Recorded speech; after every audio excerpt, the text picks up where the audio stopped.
DS classes में आप सभी का स्वागत है। आज की हमारी क्लास मध्य प्रदेश के इतिहास में हम कुषाण वंश से लेकर गुप्त काल तक का अध्ययन करेंगे और साथ ही हम इससे संबंधित महत्वपूर्ण प्रश्नों को भी देखेंगे। अभी तक हमने प्रदेश के इतिहास को दो भागों में अध्ययन किया है और अगर आपने इन्हें नहीं देखा है तो आप पहले इन्हें देख लें ताकि आपका क्रमवार तरीके से अध्ययन हो सके। इनकी लिंक डिस्क्रिप्शन बॉक्स में दी गई है और अगर आपने अभी तक चैनल को सब्सक्राइब नहीं किया है तो आप इसे सब्सक्राइब कर ले और बेल आइकन पर क्लिक कर ले ताकि आपको आने वाले वीडियो का नोटिफिकेशन आ जाए। और अगर आपका कोई भी प्रश्न इन टॉपिक से संबंधित है तो आप मुझसे कमेंट बॉक्स में आकर पूछ सकते हैं। चलिए हम आज की अपनी क्लास स्टार्ट करते हैं। तो हम सबसे पहले देखेंगे कुषाण काल। तो इस वंश का महत्वपूर्ण राजा कुजुल कैडफिसेस था। इसकी मृत्यु के बाद इसका पुत्र विम कैडफिसेस उत्तराधिकारी हुआ और विम कैडफिसेस का एक सिक्का हमको विदिशा से प्राप्त हुआ है। इस वंश का शासक महान जो शासक था वो कनिष्क था। इसने उज्जैन के पश्चिमी क्षत्रपों को युद्ध में पराजित किया था और मालवा का कुछ क्षेत्र शासकों से छीन लिया था। हमने पिछले वीडियो में पढ़ा था कि जो शक क्षत्रप थे हमारे यहाँ जिन शक क्षत्रपों का शासन रहा वो पश्चिमी क्षत्रपों की शाखाएं थी, उन्होंने ही हमारे यहाँ शासन किया और इन्हीं को पराजित करके कनिष्क ने मालवा के कुछ क्षेत्रों को इनसे छीन लिया था।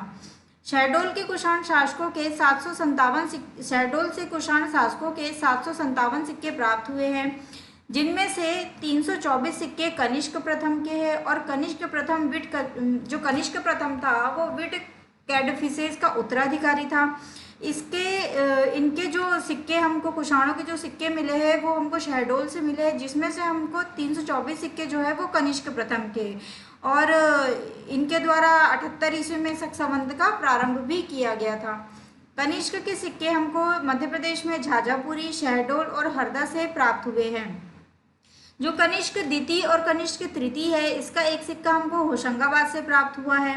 वासुदेव कुषाण शासक है वासुदेव प्रथम, इसका एक तांबे का सिक्का हमको जबलपुर के तेवर से प्राप्त हुआ है और इसके बाद जो इसका उत्तराधिकारी था हुविक्स, लेकिन उसके हमको मध्य प्रदेश के शासन में कोई प्रमाण नहीं मिलता है। और कनिष्क प्रथम का उत्तराधिकारी वशिष्ठ था और इसका एक लेख अभिलेख है सांची में, जिससे हमको वशिष्ठ के बारे में जानकारी मिलती है। और कुषाणकालीन दो जो मूर्ति लेख है वो हमको भेड़ाघाट से प्राप्त हुए हैं। इन टॉपिक से मध्य प्रदेश के संबंध में अगर कुछ पूछा जाएगा तो सिर्फ कि इनके सिक्के कहाँ से मिले हैं, और अगर कुछ पूछ सकता है तो कि या जो सांची अभिलेख है वो किससे संबंधित है, तो वो वशिष्ठ से संबंधित है और इनके सिक्के कहाँ से मिले हैं। बस अगर कुछ पूछ सकता है यहाँ से तो वो इतना ही पूछ सकता है। तो चलो अब आगे देखते हैं। मैंने कुछ क्वेश्चन बना दिए हैं जो लास्ट में आपको मिल जाएंगे अभी आखिरी में, जब अपना ये इतिहास पढ़ के हो जाएगा तब। नागवंश देखते हैं। तो नागवंश कुषाण वंश का पतन हुआ, उसके बाद विदिशा और ग्वालियर वाले क्षेत्र में इनका उदय हुआ था। जो ये इनका उदय हुआ था। इस वंश की जो स्थापना थी वो विदिशा में हुई थी और इनकी यहाँ से जो इनकी शाखा थी वो पद्मावती, उस समय ग्वालियर को पद्मावती बोला जाता था, पद्मावती और मथुरा में स्थापित हुई थी। यानी शुरुआत इनके शासन की हुई थी विदिशा से और बाद में इनकी शाखाएं कहाँ कहाँ पहुँच गई, पद्मावती में और मथुरा में। विष्णु पुराण में पद्मावती, कांतिपुरी और मथुरा के 9 नाग शासकों का उल्लेख आया। मतलब इनकी नागवंश की जानकारी हमको कहाँ से मिलेगी, कहाँ से मिलती है, तो विष्णु पुराण से। इस वंश का जो संस्थापक था नागवंश का वो वृषणांग था। इसका एक सिक्का हमको विदिशा से प्राप्त हुआ है और बेसनगर से तांबे के भी सिक्के मिले हैं और ग्वालियर से हमको भीमनाग के सिक्के प्राप्त हुए हैं। कांतिपुरी आधुनिक जो कुतवार था, इससे भी हमको नाग शासकों के सिक्कों की एक विशाल निधि प्राप्त हुई है। यहाँ से भी अगर आपसे कुछ पूछा जा सकता है तो इनका संस्थापक, इनका साम्राज्य इनका कहाँ स्थापित हुआ था, विदिशा। इनकी शाखाएं कहाँ कहाँ थी, बस आप ये मध्य प्रदेश में इनका क्या है बस उतना ही याद रखना है आपको, इससे ज़्यादा कुछ भी नहीं।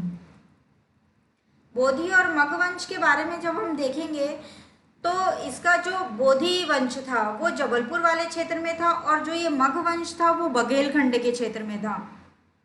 मतलब दोनों का उदय एक ही समय हुआ था। ये जो बोधि वंश था वो जबलपुर के त्रिपुरी में इसका उदय हुआ था, और बघेलखंड क्षेत्र में जो था वो मगध वंश का उदय हुआ था। जो बोधि वंश था मतलब उसकी जानकारी हमको बोधि वंश की जानकारी हमको त्रिपुरी से प्राप्त हुए है। मृण मुद्रांकन मतलब मिट्टी की मुद्राएं प्राप्त हुई है, इससे हमको उस वंश के शासकों की जानकारी मिलती है। और किन किन के नाम हमें ज्ञात है, श्री बोधि, वसु बोधि, चंद्र बोधि और शिव बोधि, इनके नाम हमको ज्ञात हुए हैं। और जो बघेलखंड के क्षेत्र पर मगध वंश का शासन था, तो इसमें इनका जो प्रथम शासक था वो भीमसेन था, और अन्य जो शासक थे भद्रमग और शिवमग थे। और इनकी जानकारी हमको इनके सिक्के, मुहर, शिलालेख से मिलती है, जो हमको मध्य प्रदेश में कहाँ से प्राप्त हुए हैं, बांधवगढ़, उमरिया, जो उमरिया जिले में पड़ता है बांधवगढ़, वहाँ से हमको इनके प्राप्त हुए हैं। अभी यहाँ से कुषाण वंश से लेकर बोधि वंश तक अगर कुछ पूछा जा सकता है तो बस इनकी जानकारी हमको कैसे मिली है, तो अधिकतर तो हमको सिक्कों से ही मिली है, और बस उन सिक्कों पर किनका नाम अंकित है या किस क्षेत्र में मिले हैं उसी क्षेत्र पर उनका शासन था, और वहीं से उनके सिक्के प्राप्त हुए हैं। बस अगर हमसे यहाँ से कुछ पूछा जाएगा तो बस इतना ही पूछा जाएगा। अब आगे गुप्तकाल देखेंगे, यहाँ से क्वेश्चन आने की ज़्यादा संभावना है गुप्त काल से, तो इसको हम लोग थोड़ा अच्छे से पढ़ेंगे। और मैंने लास्ट में क्वेश्चन आंसर थोड़े लिख दिए हैं, जिससे आपको एक अनुभव हो जाएगा कि कैसे क्वेश्चन आ सकते हैं, तो आप लोग उसको देख लीजिएगा बाद में। अभी हम देखेंगे इसको आगे पढ़ते पढ़ते। गुप्त काल, गुप्त वंश की स्थापना श्री गुप्त ने की थी, और इसको पहले प्राचीन भारत के इतिहास में इसको स्वर्ण युग कहा जाता है, गुप्त काल को स्वर्ण युग कहा जाता है। अभी हम इसके बारे में ज़्यादा विस्तार से चर्चा नहीं करेंगे, जब हम इतिहास को पढ़ेंगे तब हम देखेंगे कि स्वर्ण युग क्यों कहा जाता है, ऐसा क्या कारण था कि गुप्त काल को ही स्वर्ण युग कहा गया। तो जब हम इतिहास पढ़ेंगे तब हम इसका अध्ययन करेंगे। अभी सिर्फ हम मध्य प्रदेश के संदर्भ में इसके बारे में गुप्त काल के विषय को देखते हैं। तो जो चंद्रगुप्त प्रथम था उसका उत्तराधिकारी था समुद्रगुप्त। इसका इलाहाबाद स्तंभ है, जिससे इसके जितनी भी इसने विजय की थी, जिससे उससे उसकी विजयों का पता चलता है। और उसके साथ साथ हमें ये भी पता चलता है कि उसने बहुत सारी जातियों को पराजित किया था, जिसमें से दो जातियां थी, एक खरपरिक और एक सनकानिक। ये दोनों हमारे मध्य प्रदेश में थी। तो खरपरिक जो थी वो दमोह जिले में थी, और दमोह जिले के बाटियागढ़ में जो दो शिलालेख मिले हैं उससे हमको ये पता चलता है कि ये खरपरिकों के पूर्वज थे। कहाँ पर? दमोह जिले में। और जो सनकानिक जाति थी वो विदिशा से संबंधित थी। इसका पता हमको कैसे चलता है? जो चंद्रगुप्त द्वितीय के शासनकाल में विदिशा के निकट स्थित उदयगिरी की पहाड़ी के वैष्णव गुहा मंदिर में एक दान अंकित कराया गया है। मतलब उदयगिरी की जो पहाड़ी है, उदयगिरी की जो गुफाएं है, वहाँ पर इनका मतलब सनकानिकों का जिक्र किया गया है। और ये परिव्राजक नृप हस्तिन के ताम्र फलक पर उत्कीर्ण लेखों में से 18 वन राज्यों का उल्लेख है जिनको समुद्रगुप्त ने पराजित किया था। इनमें एक डभाल भी थी, और डभाल की राजधानी त्रिपुरी थी। मध्य प्रदेश के सागर जिले में स्थित एरन नामक स्थान से समुद्रगुप्त के लेख प्राप्त हुआ है, जो खंडित अवस्था में है। और इसी लेख में इस नगर को स्वभोग नगर के नाम से पुकारा जाता है। यानी कि गुप्त काल में सागर को किस नाम से जाना जाता था? तो स्वभोग नगर के नाम से जाना जाता था। इसकी जानकारी हमको कैसे मिली है? तो यहाँ पर जो सागर जिले में एरन है वहाँ पर खंडित अवस्था में हमको एक लेख प्राप्त हुआ है, जिससे हमको ये पता चलता है कि इसका नाम स्वभोग नगर था। ये लोग आप याद रखिएगा बिल्कुल कि गुप्त काल में सागर जिले में स्थित जो एरन था उसको क्या कहा जाता था? तो स्वभोग नगर कहा जाता था। बनमाला तथा साकौर से प्राप्त जो सिक्के प्राप्त हुए हैं वो अधिकांश हमको नर्मदा नदी के उत्तर में प्राप्त हुए, जिससे हम ये अनुमान लगा सकते हैं कि समुद्रगुप्त का जो शासन था वो नर्मदा नदी के उत्तर में था। विदिशा जिले को गुप्त काल में दुर्जनपुर कहा गया है। वहाँ पर एक लेख मिला है, जिससे हमको ये पता चलता है कि जब समुद्रगुप्त की मृत्यु हो गई थी तो उसके बाद उत्तराधिकारी उसका रामगुप्त बना था। और रामगुप्त के हमको तांबे के सिक्के एरन और विदिशा से प्राप्त हुए। इससे हम यह अनुमान लगा सकते हैं कि एरन और विदिशा में रामगुप्त का शासन रहा होगा। और ये सिक्के हमको सिंह और गरुड़ प्रकार के मिले। और हम जानते हैं कि गुप्त वंश का जो राजकीय चिन्ह था वो गरुड़ था, और इस पर जो नाम मिला हमको रामगुप्त का मिला है। इससे हम यह अनुमान लगा लेते हैं कि जो सागर और विदिशा में रामगुप्त का शासन रहा होगा। चंद्रगुप्त द्वितीय के बारे में बात करें तो इसकी जो उपाधि है वो विक्रमादित्य या चंद्रगुप्त विक्रमादित्य इसको उपाधियां दी गई है। इसके जो 3 अभिलेख है वो पूर्वी मालवा वाले क्षेत्र में मिले हैं। इससे हमको ये जानकारी मिलती है कि इसने शकों को पराजित किया था। शक जो राजा था रूप सिंह, उसको मारकर इसने उज्जैनी को दूसरी राजधानी बनाया था। तो यहाँ पर ध्यान देने वाली बात ये है कि चंद्रगुप्त द्वितीय ने अपनी राजधानी किसको बनाया था मध्य प्रदेश में, तो उज्जैनी को बनाया था। इसकी पहली राजधानी पाटलिपुत्र थी, ये याद रखिएगा। चंद्रगुप्त द्वितीय द्वारा विदिशा के क्षेत्र में किए गए एक अभियान से हमको पता चलता है कि उदयगिरी की जो गुफाएं हैं उसमें इसका एक संधि विग्राहक था वीरसेन, जो इसका युद्ध और शांति का मंत्री था। इसका एक अभिलेख मिलता है। इससे हमको ये जानकारी मिलती है कि चंद्रगुप्त द्वितीय ने विदिशा वाले क्षेत्रों में अभियान किया था। विदिशा में बेसनगर के समीप उदयगिरी की अधिक गुफाओं का निर्माण गुप्त काल में हुआ है। मतलब उदयगिरी की गुफाओं का निर्माण कब हुआ है, गुप्त काल में हुआ है। ये गुफाएं किन धर्मों से संबंधित है, हिंदू और जैन धर्मों से संबंधित है। जो 5वीं गुफा है, वराह अवतार का दृश्य हमको कहाँ अंकित होता है, तो 5वीं गुफा से हमको अंकित होता है। और गुफा नंबर 1 और 20 को जैन गुफा माना जाता है। अब मध्य प्रदेश में गुप्तकालीन मंदिर देखें तो जबलपुर में तिगवा का विष्णु मंदिर है। अजयगढ़ का नचना कोठार स्थित पार्वती मंदिर। अजयगढ़ मतलब उस समय पन्ना को अजयगढ़ कहा जाता था। खोहो ग्राम में शिव मंदिर है, ये नागौद में है। और बौद्ध मंदिर जो है वो सांची में है। जो प्रदेश में धार में स्थित है बाघ की गुफाएं, उनका संबंध भी गुप्त काल से। ये जो गुफाएं हैं वो बाघनी नदी के तट पर है और विंध्य पर्वत के दक्षिण ढलान पर स्थित है। बौद्ध धर्म को ये जो गुफाएं हैं, धार की बाघ की गुफाएं, ये बौद्ध धर्म को प्रदर्शित करती है। और ये जो गुफाएं ये अजंता एलोरा की तर्ज पर बनी हुई है। यहाँ से भी ये चारों पॉइंट बहुत इंपॉर्टेंट है, इनके पूछे जाने की पूरी संभावना है। और साथ ही ये मंदिरों को भी आप बिल्कुल ध्यान रखिएगा कि जबलपुर में कौन सा मंदिर है, अजयगढ़ में कौन सा मंदिर है, नागौद में कौन सा मंदिर है और सांची में कौन सा मंदिर है गुप्तकालीन। मृच्छकटिकम किसने लिखी थी, शूद्रक ने लिखी थी। ठीक है, तो मृच्छकटिकम से हमको पता चलता है कि विदिशा और उज्जैन का प्रमुख व्यापारिक नगरों में स्थान था। यानी गुप्त काल में प्रमुख व्यापारिक नगर मध्य प्रदेश में कौन से थे, तो विदिशा और उज्जैन थे। इसकी जानकारी हमको कहाँ से मिलती है, मृच्छकटिकम से मिलती है। साकोर में जो स्वर्ण मुद्राएं प्राप्त हुई है, इन पर 3 गुप्त राजाओं के नाम अंकित है, समुद्रगुप्त, चंद्रगुप्त और स्कंदगुप्त। यानी इन तीनों के नाम हमको मुद्राओं से भी मिलते हैं। सैन्य अधिकारी आम्रकारदव के सांची अभिलेख और चंद्रगुप्त के सामंत सनकानिक महाराज के उदयगिरी शिलालेख से भी गुप्त शासन की जानकारी मिलती है।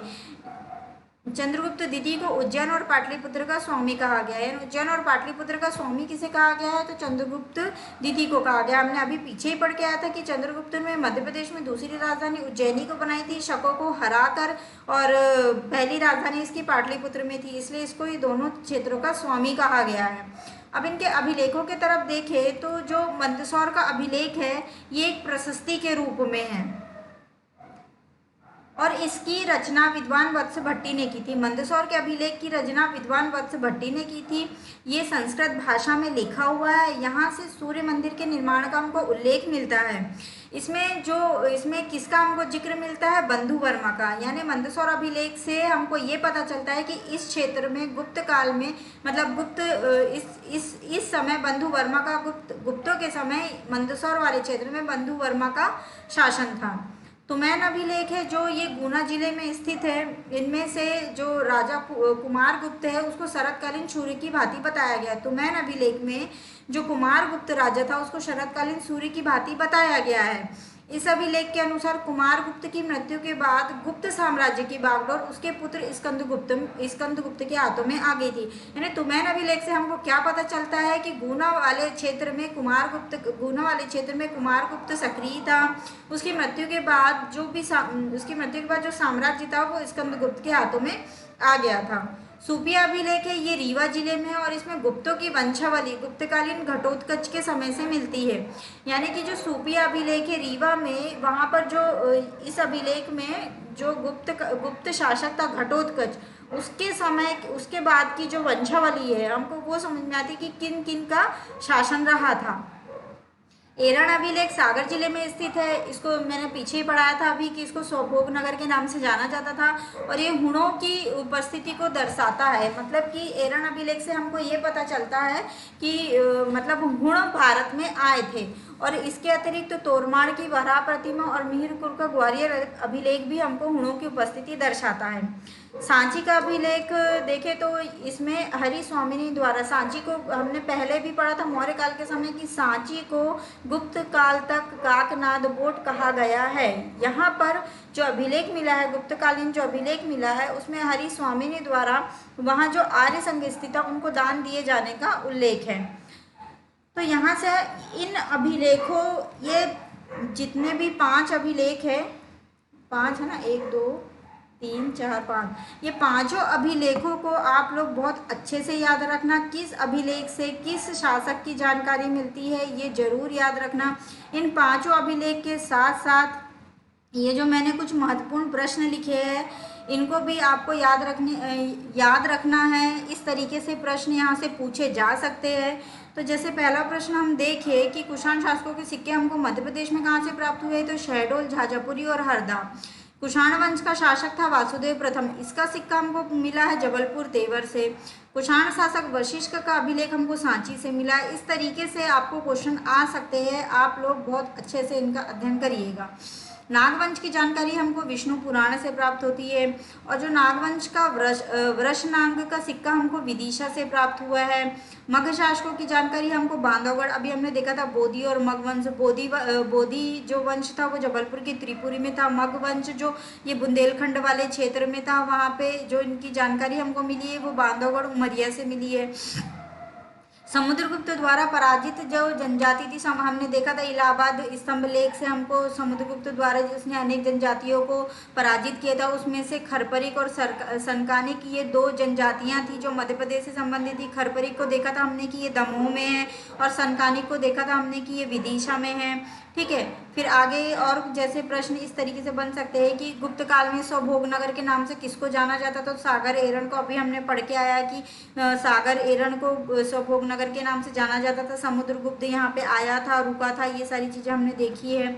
रामगुप्त के जो सिक्के हमको विदिशा और एरण से मिले हैं, वहाँ पर इसके जो सिक्के उसमें सिंह और गरुड़ का आकार बना हुआ है और इसका नाम लिखा हुआ है। तो ये हमको कहाँ से मिले हैं, एरण और विदिशा से मिले। इससे हमको इस क्षेत्र में रामगुप्त के शासन का आभास होता है। और जो गुप्त काल था उस समय विदिशा को क्या बोला जाता था, दुर्जनपुर बोला जाता था। ये आप लोग याद रख, इनके पुराने नाम भी थोड़ा हिंट रखिएगा कि किस समय किस क्षेत्र को क्या क्या बोला जाता था। ठीक है, जैसे कि हम लोग उधर महाकाव्य और पुराणों की बात करें तो जब विदिशा को दशाण नगरी कहा जाता था, इस तरीके से। मध्य प्रदेश, अब दूसरा प्रश्न ये है कि मध्य प्रदेश में चंद्रगुप्त द्वितीय ने अपनी राजधानी कहाँ बनाया था। देखो, उज्जैनी को पहली पाटलिपुत्र थी, उज्जैनी को बनाया था और इसको यानी इसको चंद्रगुप्त जो था उसको उज्जैन और पाटलिपुत्र का स्वामी भी कहा गया है, इसी वजह से कहा गया है। इसका जो युद्ध और संधि विग्राहक मंत्री था वीरसेन, इसने उदयगिरी गुफा में एक अभिलेख उत्कीर्ण कराया था। इससे हमको किसकी जानकारी मिलती है कि चंद्रगुप्त द्वितीय ने विदिशा वाले क्षेत्रों में अभियान किया था। बाकी जो गुफाएं हैं उनका संबंध गुप्त काल से है या बौद्ध धर्म से। इस तरीके से इससे 2 प्रश्न बन सकते हैं कि बाघ की गुफाएं कहाँ हैं, एक तो धार में। तीसरा, बाघ की गुफाओं का संबंध किस काल से है, तो गुप्त काल से। या बाघ की गुफाओं का संबंध किस धर्म से है, तो बौद्ध धर्म से। बाघ की गुफाएं किसकी तर्ज पर बनाई गई है, तो अजंता एलोरा की तर्ज पर। ऐसे एक एक क्वेश्चन से 3-4 क्वेश्चन बन जाते। तो आप लोग इन चीज़ों को खासकर ध्यान रखिएगा क्योंकि इनके पूछने की संभावना रहती है। जो एमपीपीएससी प्री और व्यापम या मध्य प्रदेश के किसी भी एग्ज़ाम की तैयारी कर रहे हैं, एमपी का पोर्शन उसमें लगभग आता ही है, तो इससे लगभग आपका कवर हो जाएगा। इससे बाहर आपके शायद एमपी के क्वेश्चन नहीं जाएंगे। तो वराह अवतार का दृश्य हमको कहाँ मिलता है, उदयगिरी की गुफाओं में। जो 5वीं गुफा थी उससे हमको वराह अवतार का दृश्य मिलता है। उदयगिरी की गुफाओं में जो लेख लिखाया था वो किसने लिखाया था, वीरसेन ने लिखवाया था। ठीक है, गुप्त काल के प्रमुख नगर देखे तो उज्जैन और विदिशा थे। ठीक है, गुप्त काल के प्रमुख व्यापारिक नगर क्या थे, उज्जैन और विदिशा। इसकी जानकारी हमको कहाँ से मिलती है, शूद्रक द्वारा रचित मृच्छकटिकम से मिलती है। तो चलिए आज के लिए इतना ही।